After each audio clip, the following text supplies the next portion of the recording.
lead singer of your favorite new rock band. This is the way I've been introducing you guys on the air. Chad from the band Wilson. Dude, thank you for taking the time out. Hey, man. I know you're a busy guy, and I know you got to poop. Really badly. The only thing I am is a dude who has to poop. You know what? It was great because we walk in here and the first thing out of both of our mouths is, "Nice to meet you. I got to poop." Yeah. Me too. Yeah. There's so much in common already. Our buttholes is meant for each other. So Wilson playing in New York City tonight, just kicking off your tour. Wilson and Crowbot out on the road together. Now, the last time I saw both of these bands together, I might have been a little drunk. I think we might have been a little drunk. You think? Maybe a little bit on the Shiprocked cruise, which was my first time ever being on Shiprocked. Was that your first time as well? No, the last one we did was our third cruise. Oh, so you were all old pros then by now. We figured out the sweet spot a little bit, at least on how to keep our buttholes lubricated. What not to drink. I almost died on the motorboat, man. Really? Drinks too much. Yeah, they put me in the infirmary and everything with IVs on me. Good Lord. Yeah. So I guess you'll take it a little bit easier next time. I do. I learned my lesson. You know, when I was like, oh, I'm going down like this, like on Fireball. It's the Fireball, man. That'll get you. That got me 1 or 2 nights. But I have been hearing about your band for quite some time. I never got to see you live until the ship.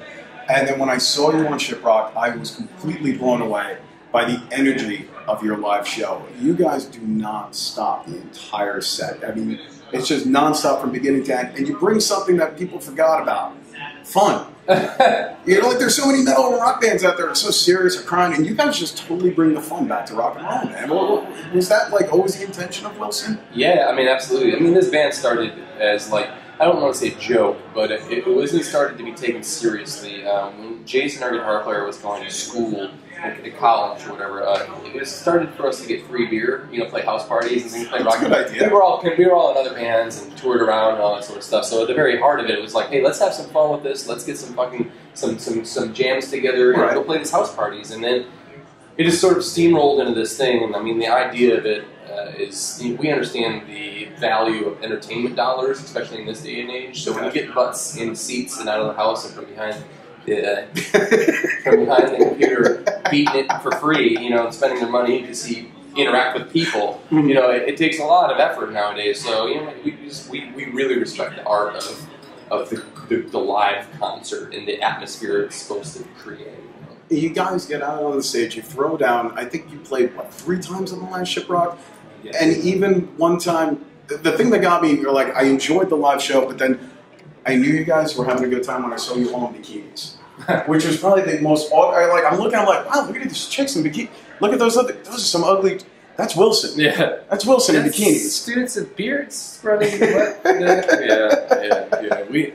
I mean, that sort of stuff is like, you know, I think that the reason why rock got recent, you know, in the past, you know, span of 10 years especially, you know, we're coming from out of the 90s and into the early 2000s, rock and roll music got stuffy because it became more about the artists again than it did about the fans and about the actual collective that was going on, the wheel that was spinning. And the idea of it is this is everybody's thing, you know. It's not only us. We're fans of music, and we're fans of bands. We're fans of the idea of, like I said, a rock and roll show. So I mean, when you cut all that bullshit out and the attitudes and the egos get set aside, I mean, everybody's got that. I mean, I'm not gonna lie and say that I don't sometimes like need some sort of, you know, some sort of back padding in order to keep going. But like, I mean, but at the end of the day, that's not what. I don't imagine you guys having a rider that says like green M&Ms and a specific kind of water or anything like that. No, the only thing that our rider weirdly says is, if you got a cat, just please don't bring it to the show because a couple of us are like highly allergic to them. So like, if that's I'm just taking a step back. No, I'm good. A couple of other dudes are. But if you, I mean, you know, like that's our only thing is like, you know, maybe the cat's not a good place for the rock and roll show. You know? But that's about it. We're talking with Chad of the band Wilson, the new album Right to Rise, out in stores now, available online.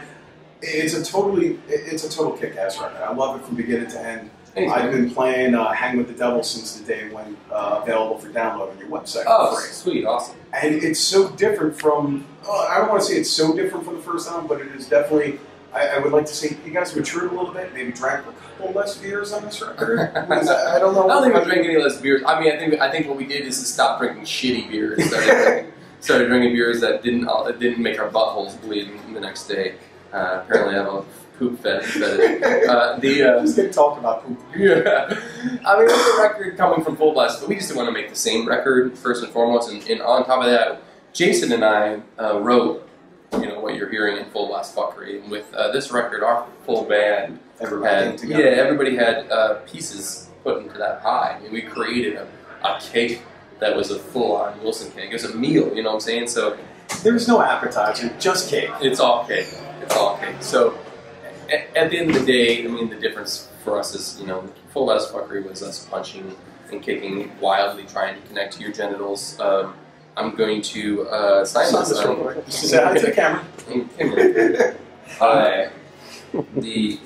And then Right to Rise was us putting a crosshair on where we're kicking and punching.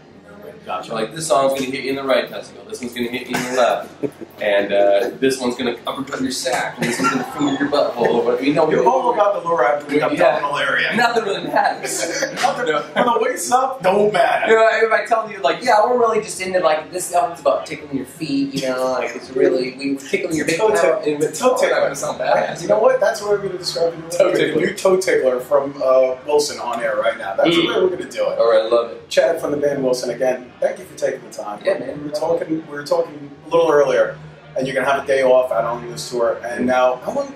You were talking that you're meeting your girlfriend's parents for the first time. Yeah, I am. How long are you with your girl? About half a year now. So 6 months. Yeah, 6 months. That's usually the time we meet the parents. She lives in Los Angeles. I live in Detroit. So okay. when it works in the way that when let me guess, you met her on tour. I actually met her on Shiprocked. Really? Yeah. Get out. Yeah. Oh, that's so cute. Yeah, we met when she was. If you saw us play on the football game night, the halftime show. Yeah, Super Bowl. Big football game. The football game. The game of football. She was one of the cheerleaders that we had to come on stage with us or whatever. Really? Yeah, and we just. I took a picture with a couple of the cheerleaders. You might have taken a picture with Amy then. Ouch. So we ended up just kicking it. We ended up just kicking it off real nice, and I think I found a little unicorn. So see, that's a beautiful thing. Onto that one. Now, are you a little nervous about meeting the parents? I'm only nervous about meeting the parents because mom's always going to be cool. Dad's going to be the one looking at you like, "Who are you, boy? What's your name? What you do?" We've talked on the phone, and we generally talk to each other through social media too. So we've already kind of he knows what I do. I just wish I was kind of meeting them under not being like, and this is my band, and they're going to sleep at your house for the next couple of days, What? So the whole band is sleeping over your girlfriend's parents' house. Yeah. This is not going to go well. I'm telling you now, man. I know. You seem like a nice guy, but I don't know the other ones. Yeah, the drummer especially. She's warned them, and they're fans of music too, and she's been able to intro to them. They have a wall of bands that she knows, or whatever, friends from back home or whatever that they just attached to over the years. She's 34, left home, when she was 18. Gotcha. So a little empty nest syndrome. So when they have some way to connect to their family, to their daughter, they use it. And I think that we're going to have a good time. Well, listen, man, best of luck to you, meeting the folks. I hope all goes well. Best of luck with the new album, Right to Rise, out in stores now. It is. Wilson, oops, whoa, look at that. WilsonRocks.com, no, Wilson Band, website. WilsonIsABand.com. WilsonIsABand.com. Or you can go to WilsonPartyAnimals.com. That's the one I'm trying to think of. Yeah. Again, thank you so much for taking the time. Yeah, thank you. Let's play some Wilson right now on GHA. All right.